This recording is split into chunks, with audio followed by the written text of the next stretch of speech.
class 10 students, a very warm welcome to all of you. In today's class, we are going to discuss about the syllabus of English for class 10 as per the new education policy and as per the CBSE. We are going to discuss about the syllabus of English for the CBSE board. Okay, so I hope that you all are well and you all are preparing for your examinations and you are on the right track in the preparation. You are having your strategy how you can cope up with the least time that we are with. I will not say that we are with the least time. Okay, we have ample amount of time, we can say that. Okay, because it's August, for example. It's not been even mid of the August. Okay, so we have ample time to complete our courses, and I guarantee you that we will complete the course. We will complete each and every subject. Okay, after starting from the scratch till December. Till December, I guarantee you. Okay, so without wasting any time, but the simple thing is that you have to go through the strategies. You have to go through the videos that we are going to provide in our channel. Okay, and you should subscribe to the channel, as we are very new in the uh, in this field, like in the field in YouTube. Okay, because I had just started uploading the videos in just we can say, I can say that 3 or 4 videos have been uploaded till now, but we are on the process that each day we would be able to upload at least 2 to 3 videos related to several subjects, related to several classes from 6 to 10, and even 11 12 commerce also.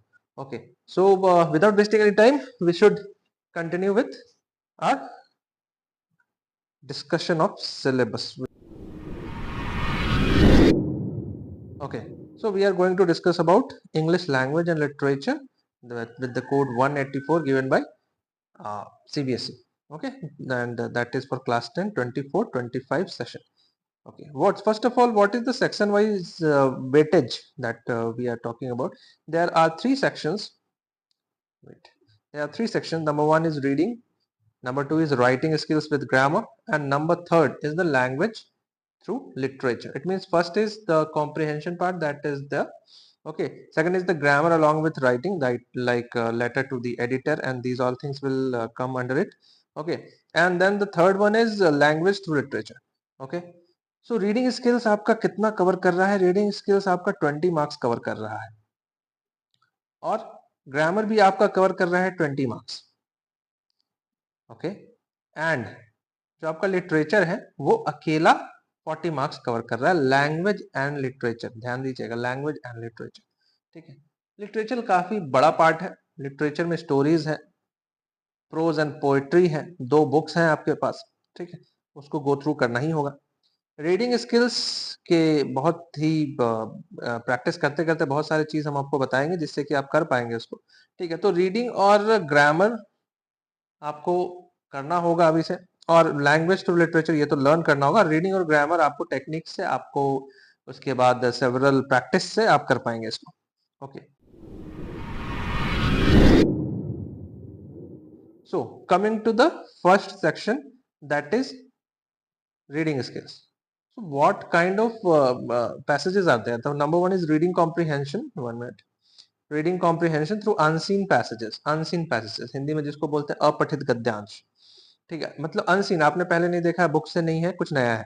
ठीक है, तो ये discursive paragraph सबसे पहले होगा. Discursive paragraph क्या होता है? जिसमें कि कुछ ओपिनियंस हो, उस टाइप का वैसा पैराग्राफ है. ठीक है, तो आपका 400 to 450 वर्ड्स के आसपास का डिस्कर्सिव पैराग्राफ आएगा, जो कि 10 मार्क्स का होगा.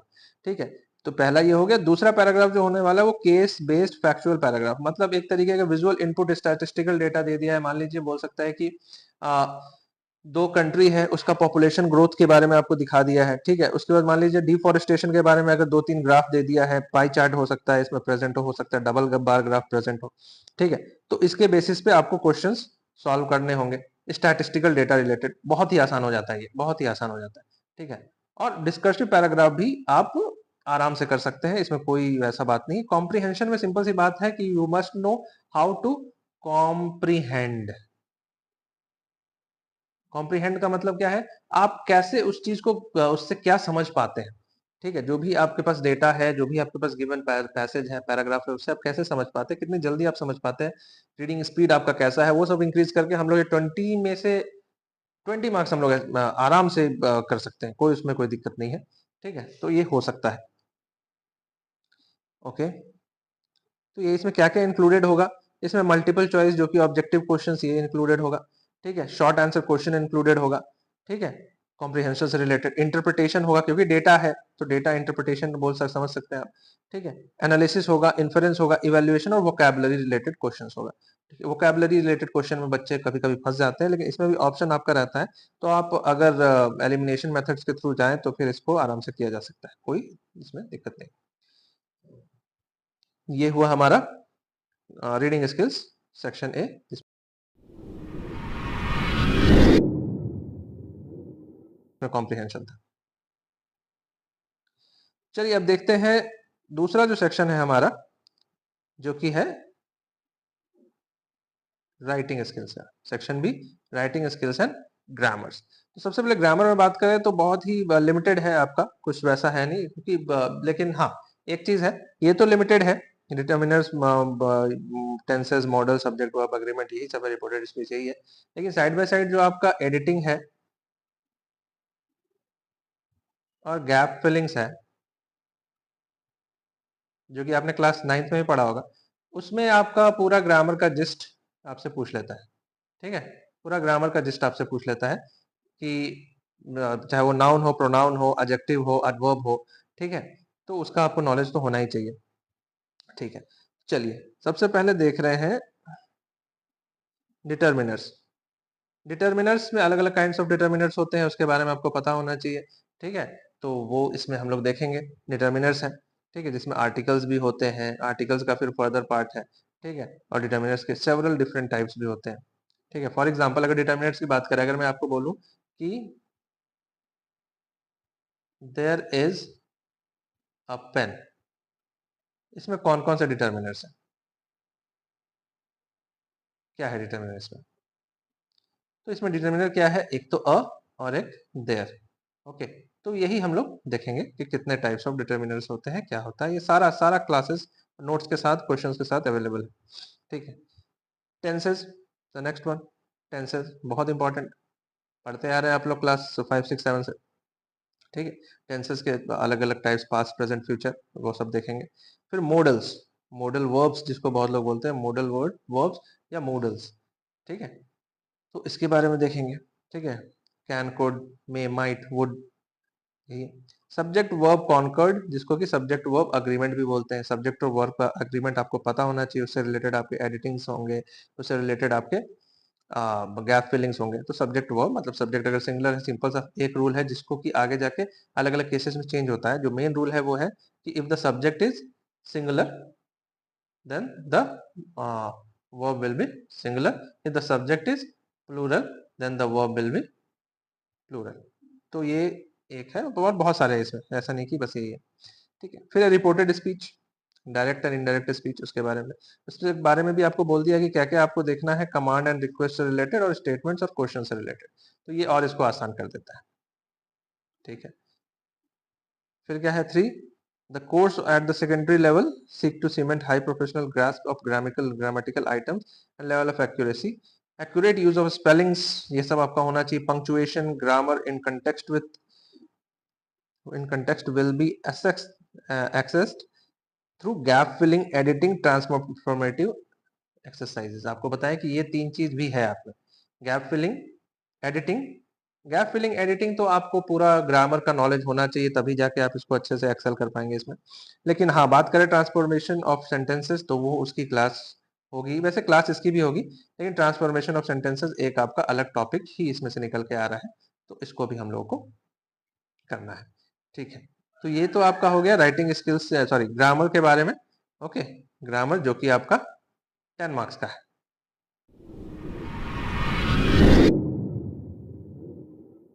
अब बात करते हैं राइटिंग स्किल्स की।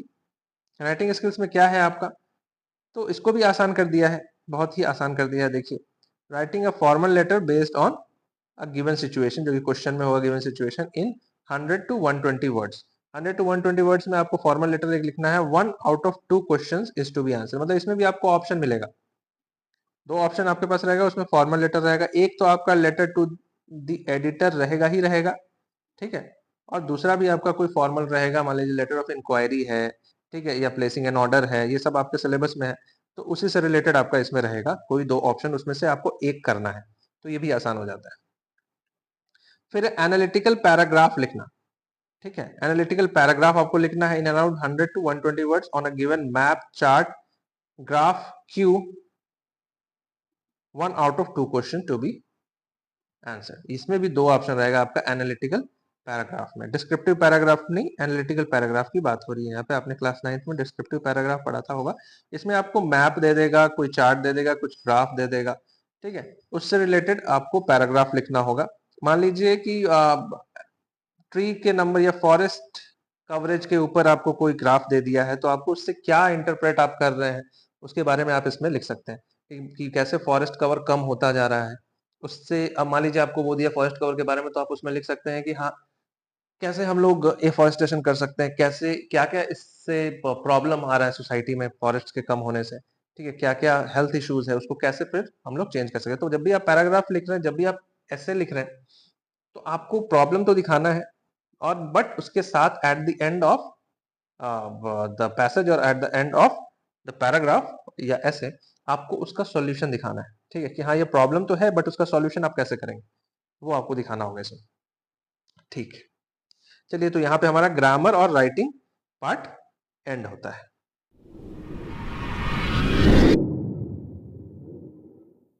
अब आए हम लोग अपने लास्ट सेक्शन में, सेक्शन सी, जो कि लैंग्वेज थ्रू लिटरेचर है। इसमें आपको चैप्टर्स है, चैप्टर्स के क्वेश्चन आंसर्स करने हैं। सिंपल सी बात तो ये है ना, 40 मार्क्स ये कवर कर रहा है, ठीक है। तो इसमें हम लोग ज्यादा डिस्कशन नहीं करेंगे, डिस्कशन को थोड़ा सा लिमिटेड रखेंगे, ठीक है। रेफरेंस टू द कॉन्टेक्स्ट, यहाँ पे क्या बोल रहा है, 1 extract out of 2 drama and prose. Extract पे आपको फोकस करना है, ड्रामा और प्रोज में से आपका 1 एक्सट्रैक्ट आएगा ही आएगा, 5 मार्क्स का। फिर आपका 1 extract out of the poetry. Extract समझ रहे हैं, पोएट्री में से जो आपका कुछ लाइंस है उसको आपको दे देगा, ठीक है, और उससे बेस्ड क्वेश्चंस रहेंगे आपके, उसको आपको सॉल्व करना रहेगा। ये आसान हो जाता है, ठीक है, अगर आपने पोएट्री ठीक से पढ़ा है, अगर आपने चैप्टर को ठीक से पढ़ा है। इस चलते मैं बार बार बोलता हूँ कि आप लोग इंग्लिश ग्रामर में क्या, सॉरी, इंग्लिश लिटरेचर की जब हम बात करते हैं, तो इंग्लिश लिटरेचर में आपको चैप्टर्स को अच्छे से पढ़ना है, ऐसा नहीं कि समरी पढ़ के चल जाना है, ठीक है। बहुत बच्चे क्या करते हैं, समरी पढ़ रहे हैं और चल जा रहे हैं एग्जाम देने, तो उससे प्रॉब्लम आएगा, क्योंकि एक्सट्रैक्ट रिलेटेड क्वेश्चन आएगा तो किसने कहा, इस टाइप का भी रहता है ना, हु सेड टू हुम, ठीक है, उसके पीछे क्या प्रॉब्लम था, इसका क्या सोल्यूशन हो सकता है, ठीक है। तो आपको वो चीज देखना होगा, तो आपको चैप्टर एक बार पढ़ना ही पढ़ना है। देखिए, इंग्लिश लिटरेचर को आप आराम से पढ़ सकते हैं फ्री टाइम में। जब मान लीजिए आपको पढ़ने का कुछ मन नहीं कर रहा है, तो आप इंग्लिश लिटरेचर पढ़िए, स्टोरी है, स्टोरी ही तो है, स्टोरी है, उसको आप पढ़िए, समझने की कोशिश कीजिए।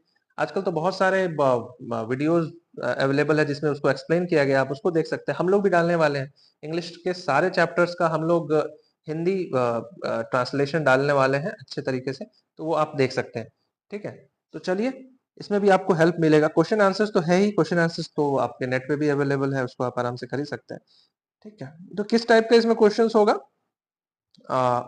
एक्सट्रैक्ट में मल्टीपल चॉइस क्वेश्चंस होंगे, ऑब्जेक्टिव क्वेश्चंस जो कि बोलते हैं, वेरी शॉर्ट आंसर क्वेश्चन भी होंगे, शॉर्ट आंसर क्वेश्चन भी होंगे, ठीक है, and asked to assess inference, analysis, interpretation, evaluation and vocabulary related question है। मतलब ये समझ लीजिए आपका एक तरीके का पैराग्राफ, जो फर्स्ट आपका सेक्शन ए था, तो वही है ये, लेकिन ये आपको पता है, वो था अपठित अनसीन पैसेज, ये है सीन पैसेज, पठित गद्यांश, ठीक है। फिर यहाँ पे आए short and very long question, ठीक है। इसमें क्या है, 4 out of 5 short answer question to be answered in 40 to 50 words. जो शॉर्ट आंसर जो क्वेश्चन आपका रहेगा, ठीक है, वो आपका 40 to 50 वर्ड्स में आपको आंसर करना। आपको पता भी होना चाहिए वर्ड लिमिट क्या है, एग्जैक्ट वर्ड उतना नहीं, लेकिन हाँ, आप जब आंसर लिख रहे हैं तो आप खींचेंगे नहीं उसको, ठीक है। मान लीजिए लॉन्ग आंसर का क्वेश्चन शॉर्ट आंसर में आ गया, तो क्या जरूरत है उतना लंबा लिखने का, हम लोग उसको शॉर्ट करके लिखेंगे, 40 to 50 वर्ड्स में एंड करेंगे, मोस्टली 55-60 वर्ड्स, उससे ज्यादा नहीं जाएंगे, ठीक है। From the book First Flight to access interpretation, analysis, inference and evaluation. तो ये आपका रहेगा 4 into 3 12 मार्क्स का शॉर्ट आंसर क्वेश्चन, ठीक है। 2 out of 3 short answer type question to be answer in 40 to 50, ये आपका फुटप्रिंट्स विदाउट फीट, फुटप्रिंट्स जो चाहे आपका बुक है उससे फर्स्ट फ्लाइट से आपका 12 मार्क्स का रहेगा और 6 मार्क्स का आपका शॉर्ट आंसर क्वेश्चन होने वाला है किससे, फुटप्रिंट से, ठीक है। फिर आपका 1 आउट ऑफ 2 लॉन्ग आंसर, इसमें भी आपका 2 आउट ऑफ 3 आपको आंसर करना है। ऊपर वाले में जो फर्स्ट फ्लाइट से है उसमें आपको 4 आउट ऑफ 5 ऑप्शन इसमें भी आपको दे रहा है, बताइए और क्या चाहिए, ऑप्शन ही ऑप्शन प्रेजेंट है। फिर क्वेश्चन ये जो पॉइंट 10 है इसमें क्या है, 1 out of 2 long answer question from First Flight to be answer in about 100 to 120 words, 100 to 120 words में आपको आंसर करना है। दो आपका क्वेश्चन रहेगा उसमें से एक फर्स्ट फ्लाइट से जो कि 6 मार्क्स का होगा। वही फुटप्रिंट्स की बात करें तो इससे भी 2 क्वेश्चन रहेगा और एक आंसर आपको इसमें भी लिखना है, ये भी 100 to 120 वर्ड्स करना है, ये भी 6 मार्क्स का हो जा रहा है, ठीक है, समझ पा रहे हैं। प्रिस्क्राइब्ड बुक्स में अब हम लोग देख लें तो फर्स्ट फ्लाइट है, फर्स्ट फ्लाइट का 2 पार्ट है, एक है प्रोज एक है पोएम, ठीक है, स्टोरी का हो गया, एक पोएम का हो गया। तो इसमें आपके 9 चैप्टर्स हैं, 9 चैप्टर्स को अच्छे से गो थ्रू करेंगे, ठीक है। Letter to God, Nelson Mandela, long walk of freedom, stories about flying, from the diary of Anne Frank, glimpses of India, Mijbil the otter, madam rides the bus, the sermon at Banaras, the proposal, ठीक है। Proposal एक play है तो इसको अलग तरीके से पढ़ा जाएगा, ओके। पोएम्स की बात करें, dust of snow, fire and ice, a tiger in the zoo, how to tell wild animals, the ball poem, Amanda, the trees, fog, the tale of custard, the dragon, for Anne Gregory. So these are the chapters of first flight that you have to go through. I think that you have gone through many of these chapters, okay, but you have to go through all of these.